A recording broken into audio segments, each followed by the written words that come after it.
ამათ გახარებულ სახეებს შეხედეთ, როდესაც ვიქტორ ურბანმა არჩევნებში წააგო, წარმოიდგინეთ, როგორ უნდათ ერთი სული აქვთ, როდის გამოაცხადებენ, რომ საქართველოს მოქალაქეებს შეუჩერდათ ევროკავშირის ქვეყნებთან უვიზო მიმოსვლა.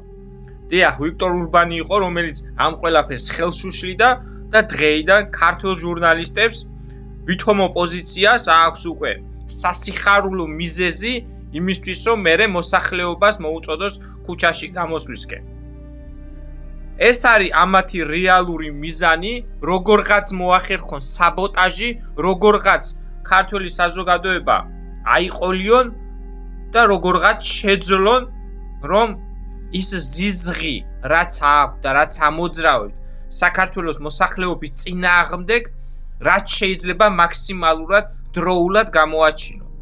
და აგერ შეხედეთ თუ ჩემი პროგნოზი და თუ ჩემი საუბარი, რაზეც მე გესაუბრებით, აი რამოდენიმე დღეში არ შეასრულეს.